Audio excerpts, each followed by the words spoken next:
আসসালামু আলাইকুম ওয়া রাহমাতুল্লাহি ওয়া বারাকাতুহু। সুপ্রিয় দর্শক, এই মুহূর্তে দেশ ও প্রবাসের যে যেখান থেকে যে অবস্থায় আমাকে দেখছেন শুনছেন, আপনাদের সবাইকে জানাই প্রীতি, শুভেচ্ছা এবং ভালোবাসা।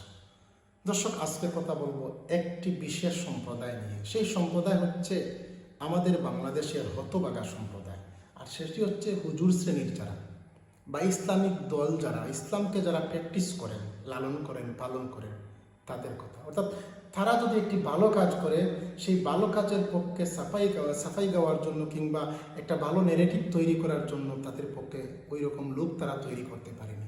এই জায়গায় বাংলাদেশের হুজুররা, ইসলামিকরা সবচেয়ে বেশি ব্যর্থ। কিছুদিন আগে একজন পাগল লোককে কিছু হুজুর মিলে তার জটা চুল কেটে দিয়েছিলেন, তারপর তাকে গোসল করিয়েছেন।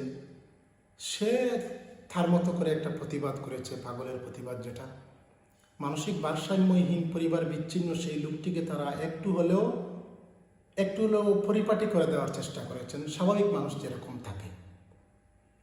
এটা নিয়ে হুজুররা কেন একজন পাগলের সেবা করবে, তার ব্যক্তিগত স্বাধীনতায় কেন আঘাত দিল, এইরকম একেবারে আক্রমণ সারা বাংলাদেশের সামাজিক যোগাযোগ মাধ্যমে ডাক্তার, ইঞ্জিনিয়ার অনেক, অর্থাৎ যারা হুজুর ভালোবাসেন না, অর্থাৎ তাদের কথা হলো একজন পাগলের সেবা করবে, হুজুর কেন করবে? এটা কি হুজুরের কাজ? কি দুর্ভাগ্যজনক একটা সংস্কৃতিতে আমরা পৌঁছে গেছি। এখন প্রশ্ন হলো, এইরকম কাজ কি হুজুররা প্রথম করেছে?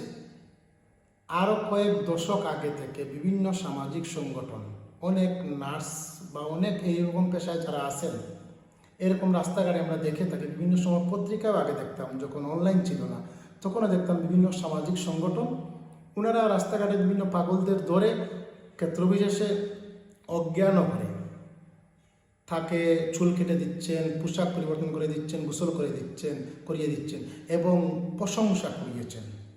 বিভিন্ন ওই পত্রিকায়, প্রথম আলো সহ অনেক পত্রিকায় তাদের প্রশংসা করেছে, ক্ষেত্রবিশেষে লিড নিউজ করেছে।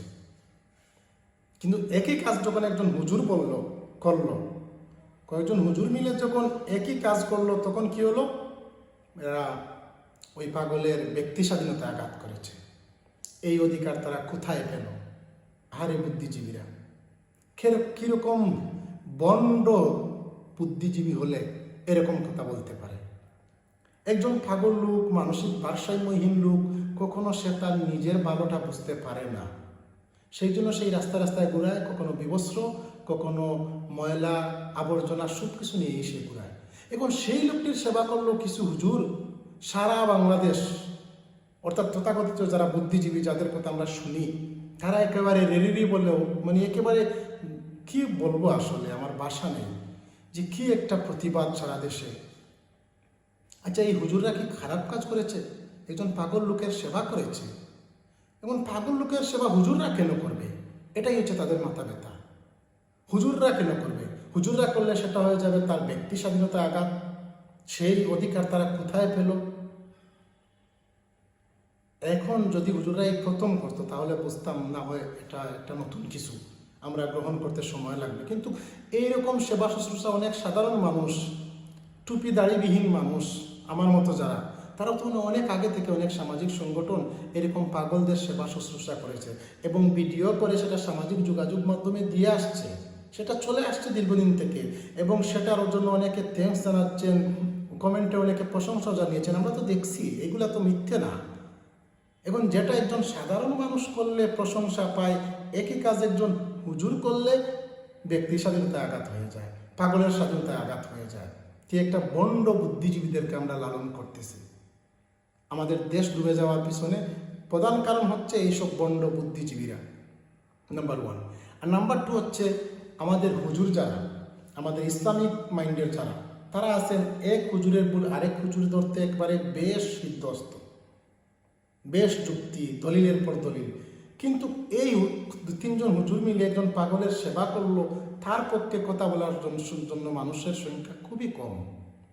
সংখ্যা কম এই কারণে যারা ইসলামপন্থী, তারা তাদের পক্ষে কথা বলার জন্য, তাদের ভালো কাজের পক্ষে একটা ভালো ন্যারেটিভ দাঁড়া করানোর জন্য ওই রকম বুদ্ধিজীবী তারা তৈরি করতে পারেনি। অর্থাৎ হুজুররা যদি ভালো কাজ করে, একজন প্র্যাকটিস মুসলিম সে যদি ভালো কাজ করে সেটার হাজার হাজার সমালোচনা হবে, কিন্তু তার পক্ষে কথা বলার জন্য দুইজন ভালো বুদ্ধিজীবী আমরা হুজুররা তৈরি করতে পারিনি।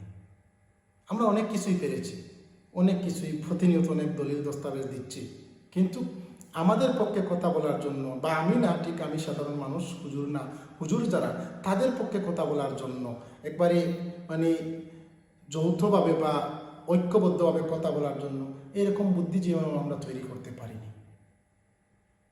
কারণ আমরা তাদের কথাই শুনি যারা বন্ড বুদ্ধিজীবী অথবা প্রতিবন্ধী বুদ্ধিজীবী, অথবা আমরা যদি বলি এরা হচ্ছে দেশের শত্রু।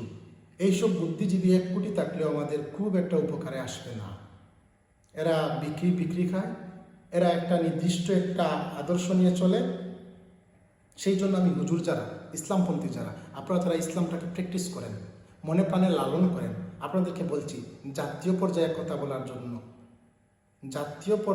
বলার জন্য হুজুরদের পক্ষে, ইসলামের পক্ষে, দ্বীনের পক্ষে, অথবা হুজুররা যদি কোনো ভালো কাজ করে সেই ভালো কাজের সমর্থন করার জন্য, ভালো কাজের একটা ভালো ন্যারেটিভ দাঁড় করানোর জন্য আপনাদের কিছু বুদ্ধিজীবী তৈরি করতে হবে।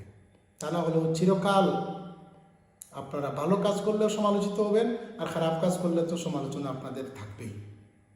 তাই অনুরোধ করব, এই হুজুরদের মধ্যে, ইসলামিক দলগুলোর মধ্যে টানাটানি না করে, এই যে একজন পাগলের যে উদাহরণ, একই কাজ আরেকজন সাধারণ মানুষ করলে সে প্রশংসা পায়, একই কাজ একজন হুজুর করলে সে পাগলের ব্যক্তি স্বাধীনতায় আঘাত করেছে। কেন পাগলের সেবা করবে? কেন পাগলকে গোসল করিয়ে দিবে?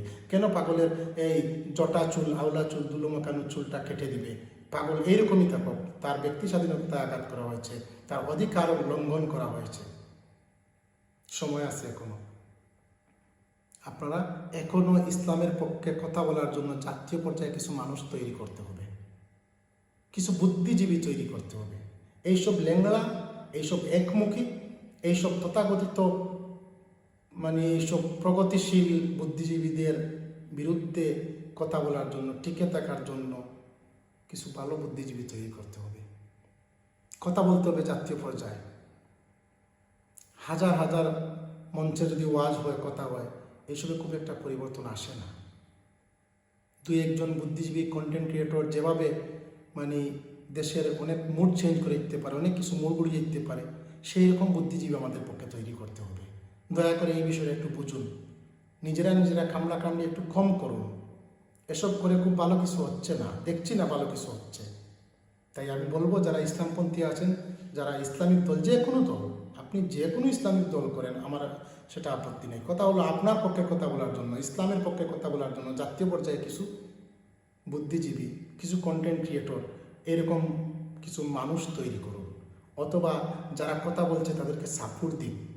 তা না হলে ভালো কাজ করলে বদনামি হবেন, আর খারাপ কাজ করলে তো বদনাম তো অটোই আপনাদের পিছনে লাগে। ধন্যবাদ, একটু বোঝার চেষ্টা করুন।